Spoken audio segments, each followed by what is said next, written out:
আমরা আশাবাদী প্যানেল হিসেবেই আমরা একটা ভালো ফলাফল প্রত্যাশা করতে পারি। এই ইলেকশনের পুরো প্রক্রিয়ায় প্রচারণা থেকে শুরু করে আজ পর্যন্ত প্যানেলগুলোকে একটা নিয়মে আবদ্ধ রাখতে বা একটা শৃঙ্খলার মধ্যে রাখতে নির্বাচন কমিশন ব্যর্থ হয়েছেন এবং এই ক্ষেত্রে পক্ষপাত লক্ষ্য করা গিয়েছে। যৌক্তিক নির্বাচন যেন আরও ভালো করে হয়, বছরে বছরে হয়, সেই জন্য আমাদের একটা সোচ্চার অবস্থান ক্যাম্পাসে থাকতে হবে। আজকে আমাদের প্রত্যাশার তুলনায় শিক্ষার্থীদের অংশগ্রহণ আমরা বলবো যে ভালো ছিল, কারণ 30 ডিসেম্বর যে নির্বাচন হওয়ার কথা ছিল, যৌক্তিক নির্বাচন, সে সময় কিন্তু শিক্ষার্থীদের একটা ব্যাপক অংশগ্রহণ সকালবেলায় আমরা দেখেছিলাম, কিন্তু তারপর ভোটটা স্থগিত হয় এবং এরপরই কিন্তু শহর ছেড়ে অনেকেই বাড়ি চলে যান।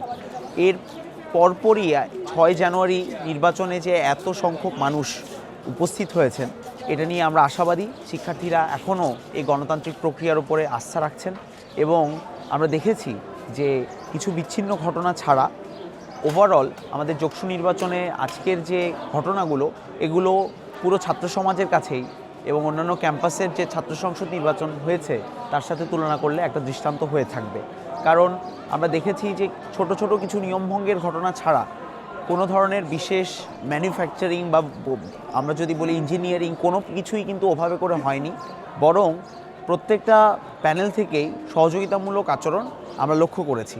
কিছু বিষয় আমরা জাস্ট উল্লেখ করে রাখতে চাই, যেটা শুরু থেকে নির্বাচন কমিশন যেটাতে ব্যর্থ হয়েছেন, সেটা হচ্ছে যে এই ইলেকশনের পুরো প্রক্রিয়ায় প্রচারণা থেকে শুরু করে আজ পর্যন্ত প্যানেলগুলোকে একটা নিয়মে আবদ্ধ রাখতে বা একটা শৃঙ্খলার মধ্যে রাখতে নির্বাচন কমিশন ব্যর্থ হয়েছেন এবং এই ক্ষেত্রে পক্ষপাত লক্ষ্য করা গিয়েছে।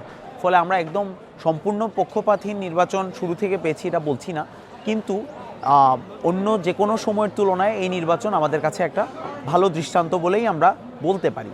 তো সেই জায়গায় শিক্ষার্থীদের যে অংশগ্রহণ এবং শিক্ষার্থীদের যে আজকে পার্টিসিপেশন, এটাকে আমরা অভিবাদন জানাই এবং যেই জায়গায় নির্বাচন কমিশন ব্যর্থ হয়েছে আমরা বলবো যে এখান থেকে শিক্ষা নিয়ে আগামী দিনে যৌক্তিক নির্বাচন যেন আরও ভালো করে হয়, বছরে বছরে হয়, সেই জন্য আমাদের একটা সোচ্চার অবস্থান ক্যাম্পাসে থাকতে হবে। আমরা ব্যাপক হারে শিক্ষার্থীদের কাছে পৌঁছানোর চেষ্টা করেছি। মৌলানা ভাসানী ব্রিগেড, আমাদের প্যানেলের প্রত্যেকটা সদস্য এই সময় বেশ পরিশ্রম করেছেন এবং আমরা শিক্ষার্থীদের কাছে গিয়ে আমাদের যে ভাবনা, এই ক্যাম্পাস নিয়ে আমাদের যে স্বপ্ন, সেগুলো যখন আমরা তুলে ধরেছি, আমরা শিক্ষার্থীদের কাছ থেকে ভালো রেসপন্স পেয়েছি এবং আজকে সারাদিন আমাদের ব্যাপক অংশের শিক্ষার্থীদের সঙ্গে আলাপ হয়েছে।